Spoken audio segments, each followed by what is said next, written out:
Hi student, how are you today? Welcome back in our digital classroom. In the last lecture we discussed about the photophosphorylation. मैंने आपको बताया था कि इस process में chemical energy ATP के form में कन्वर्ट हो जाती है और ये प्रोसेस होती है with the help of inorganic phosphate using sunlight और सोलर एनर्जी. जब सोलर एनर्जी का इस्तेमाल करके इनऑर्गेनिक फॉस्फेट एडिनोसिन डाइफॉस्फेट के साथ ऐड होता है तो इस प्रोसेस को हम कहते हैं फोटोफॉस्फोराइलेशन और ATP का फॉर्मेशन होता है. वही ATP जो हम सभी के अंदर एनर्जी कॉइन के फॉर्म में इस्तेमाल होती है और without ATP we can not think about the life also. Arnon et al scientist है जिन्होंने इसके बारे में एक्सप्लेन किया था with the help of chemo osmotic theory. Now heading डाल दीजिए what is chemo osmotic theory for the phosphorylation. इसको हम समझते हैं कीमो ऑस्मोटिक थ्योरी के through.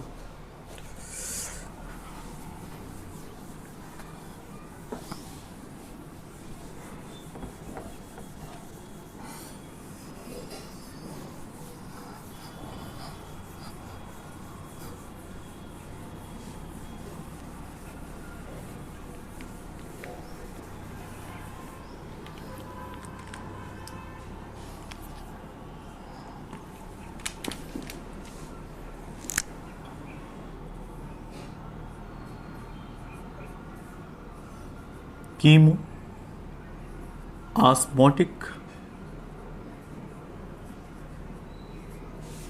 Theory.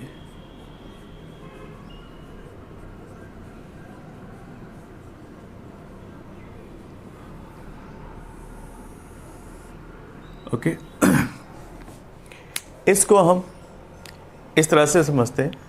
Chemo osmotic theory for photophosphorylation को सबसे पहले प्रपोज किया था मिस्टर पी मिशेल ने. साइंटिस्ट का नाम है पी मिशेल.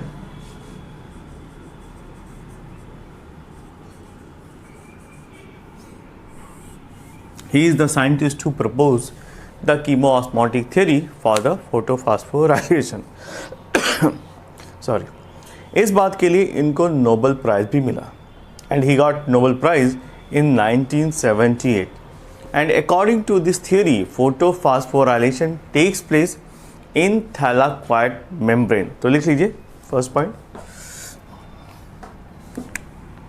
इस थियरी के अकॉर्डिंग फोटोफॉस्फोराइलेशन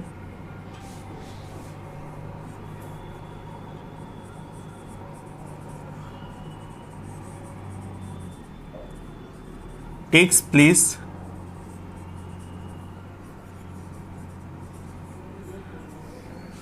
एक स्पेसिफिक जगह पर होती है जिसका नाम है थैलाकॉइड. और ये थैलाकॉइड में कहाँ पर पाए जाते हैं? Thylakoid membrane. Thylakoid membrane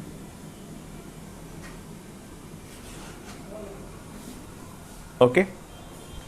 And hydrogen or proton produced move from the thylakoid locules to the stroma. और यहाँ से जो हाइड्रोजन या प्रोटॉन रिलीज होता है वो मूव करता है थैलाकॉइड से होते हुए स्ट्रोमा में through with the help of ATPase complex.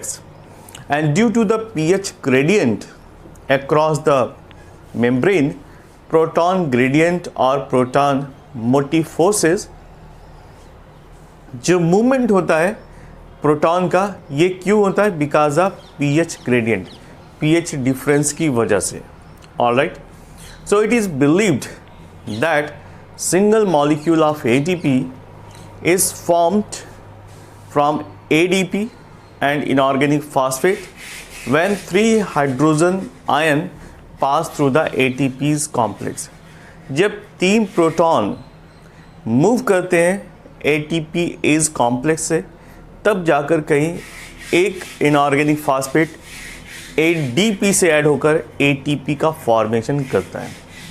सो दस एसिमिलेटरी पावर जिसको हम ATP या NADPH कहते हैं, दोनों कहते हैं, adenosine triphosphate plus NADPH both form in non-cyclic photophosphorylation where only ATP is synthesized in the cyclic photophosphorylation.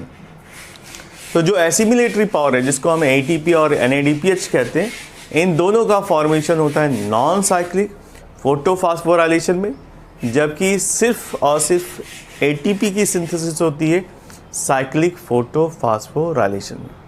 अब इसको हम एक डायग्राम के थ्रू समझते हैं. तो make a diagram with me and try to understand chemoosmotic theory for photophosphorylation. So I am going to draw a diagram of thylakoid membrane. This is a thylakoid membrane.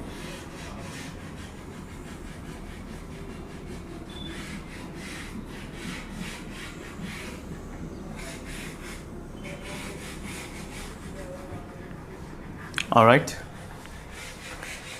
Double layer कर देते हैं.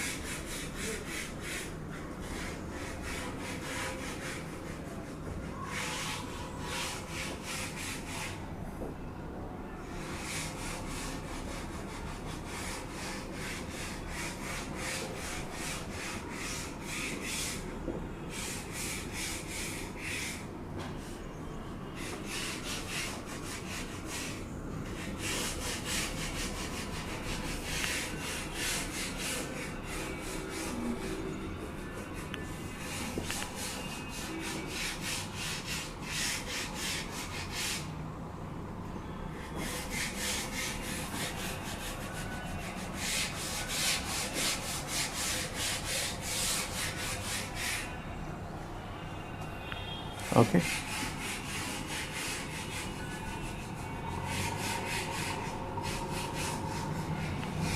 This is a thylakoid membrane and there is a certain chemosynthetic reaction look like यहाँ पर.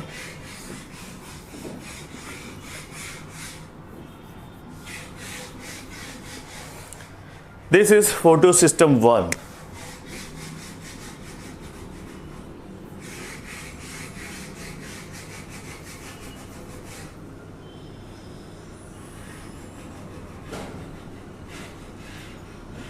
यहाँ पर PS1, यहाँ पर PS2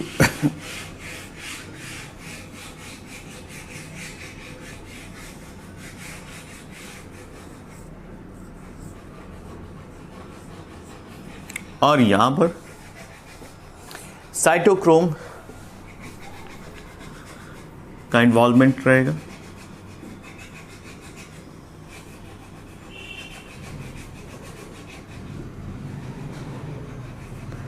Cytochrome B and F. Cytochrome B and F. Okay. और यहाँ से प्रोटॉन का मूवमेंट शो होगा. How this proton coming across the membrane.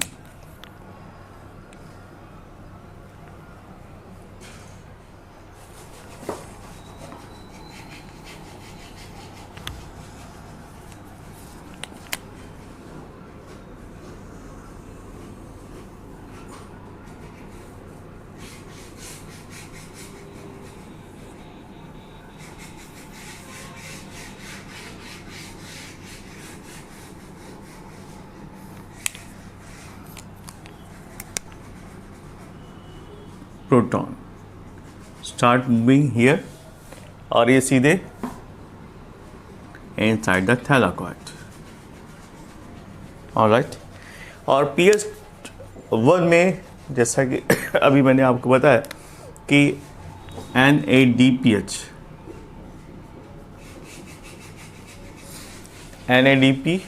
Plus H का एसोसिएशन होता है, तो फाइनली NADPH का फॉर्मेशन होता है. ओके. और इसके पीछे हाइड्रोजन आयन जिम्मेदार होते हैं. H+ का कंसंट्रेशन बना रहता है. Proton. Now look at this.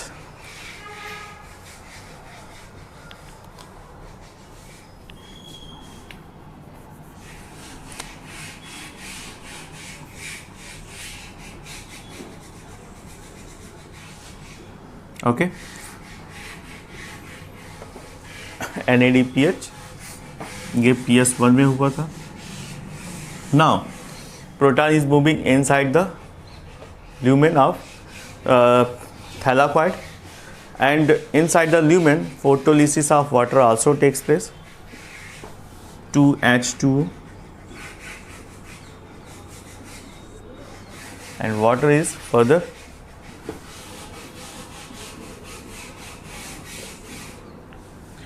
कुछ पार्ट बाहर भी निकलेगा.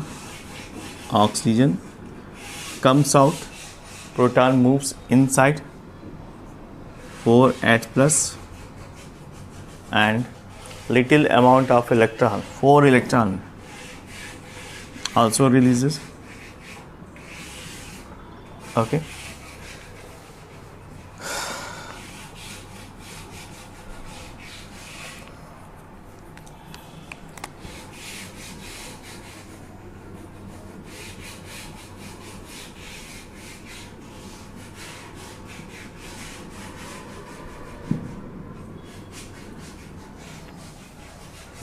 This is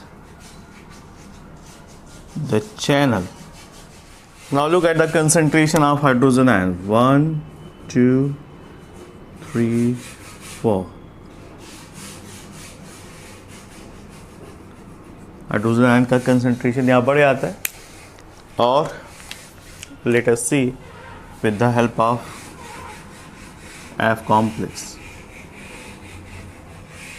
यहाँ पर with the help of ATP synthetase this reaction is takes place. ATP synthesis ये साइक्लिक पाथवे पे काम करता है.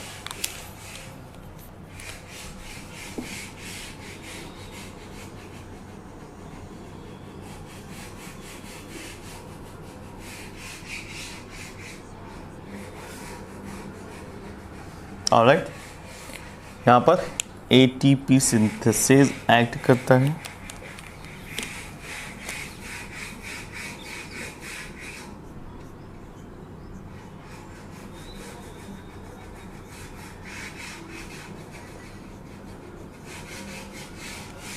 और with the help of ADP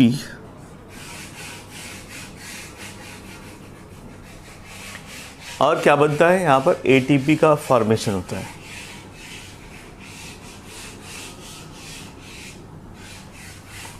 okay, and hydrogen molecule also release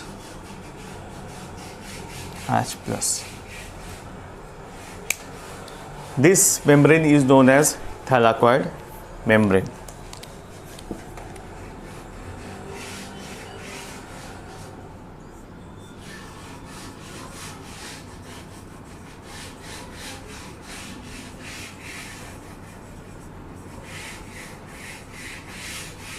Okay, so this is all about the process by which ATP is synthesized in the chemoosmotic process.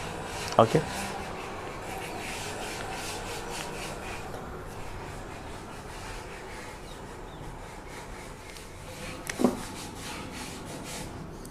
F0 particle,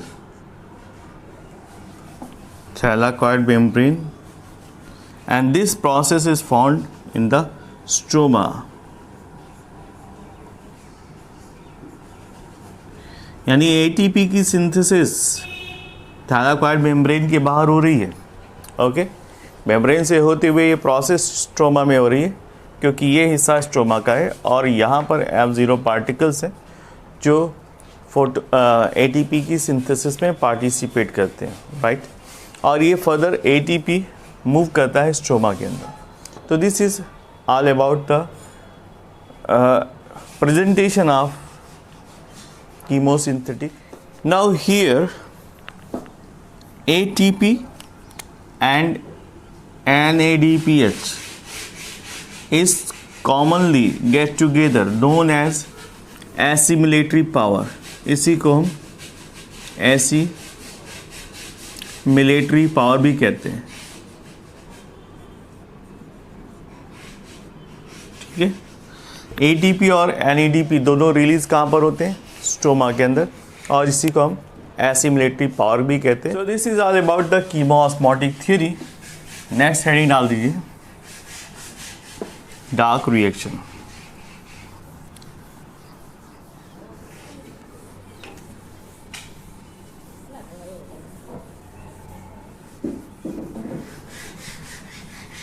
Dark reaction, what does it mean? What is the difference between light and dark reaction? Look, the light reaction is light sensitive, but dark reaction is thermosensitive. That means dark reaction temperature की वजह से start होता है। ये temperature sensitive है। That means ऐसा नहीं कि डार्क रिएक्शन सिर्फ नाइट में होता है। Dark reaction can take place in both day and night because it is a thermosensitive. All right? Dark reaction.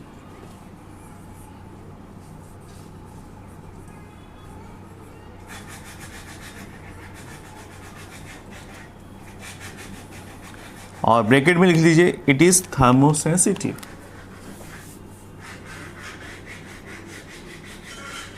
Thermosensitive.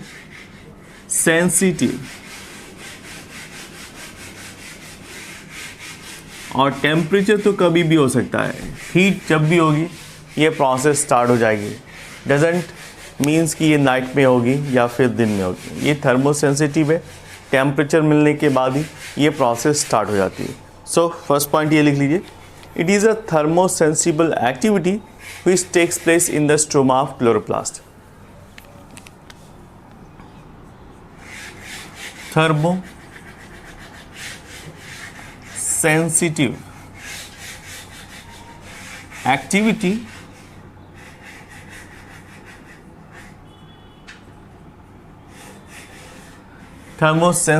activity which takes place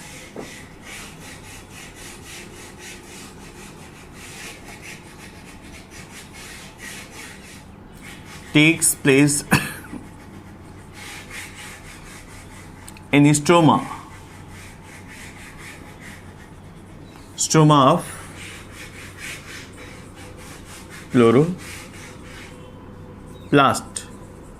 alright, ये stoma region में पाई जाने वाली रिएक्शन है। In this process ATP and NADPS, जो कि assimilatory power मैंने अभी दिखाया था, utilised and carbohydrate are form through the reduction and assimilation of carbon dioxide. यहाँ पर कार्बन डाइऑक्साइड का रिडक्शन होता है और एसिमुलेशन प्रोसेस के थ्रू बनता है carbohydrate. Okay, so the value of Q10 of the dark reaction is 2 to 3। Alright, तो इसको समझाया था सबसे पहले कैल्विन सर ने। तो स्टार्ट करते हैं कैल्विन साइकिल और C3 साइकिल। ओके,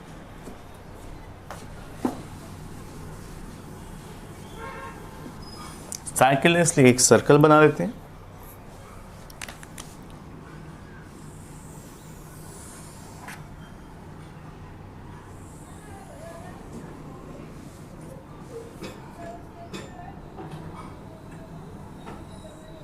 ओके, और यहाँ पर बॉक्सेस बनेंगे 1 2,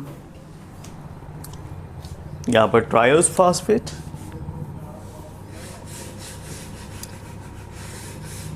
triose phosphate,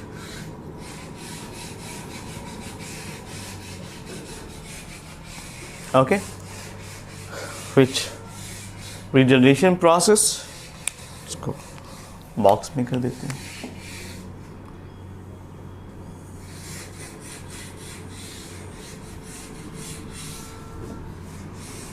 carboxylation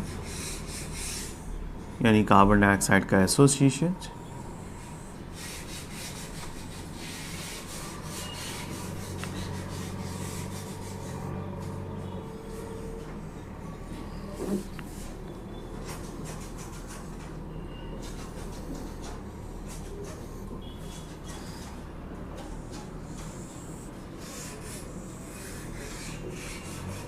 alright, triose phosphate आगे चलकर यहीं से सुक्रोज और स्टार्च का भी फॉर्मेशन हो जाता है, सुक्रोज स्टार्च।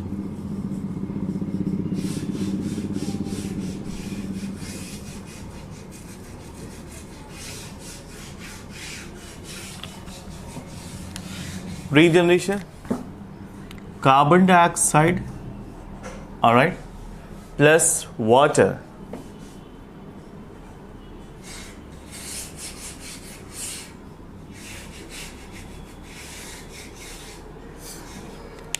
कार्बन डाइऑक्साइड पहुंचती है कहाँ से?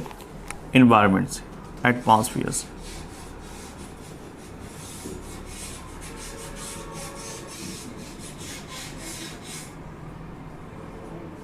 Okay, and they associate here, which is known as carboxylation process. ठीक है, इसके बाद नेक्स्ट 3-फॉस्फोग्लिसरेट, यहाँ पर रिडक्शन की प्रोसेस होती है। जस्ट अ मोमेंट,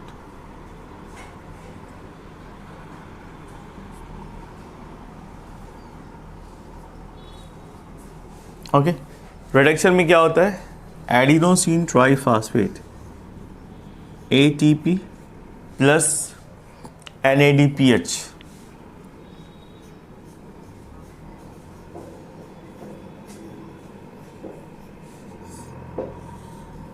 ये रिड्यूस हो जाते हैं और वापस कन्वर्ट हो जाते हैं ADP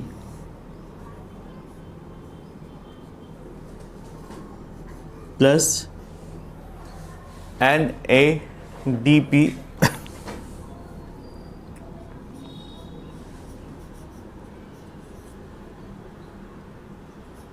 plus H plus. Okay, इस रिएक्शन में क्या होगा कि AD इनऑर्गेनिक फॉस्फेट रिलीज होगा प्लस NADP।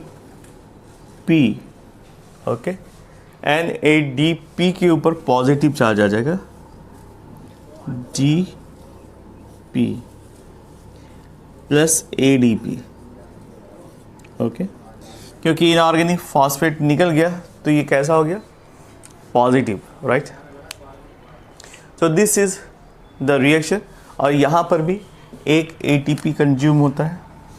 अभी ये रिएक्शन आगे बढ़ी, फिर फर्दर यहाँ पर और यहाँ पर फर्दर ATP कंज्यूम होता है, एडिनोसिन ट्राइफॉस्फेट,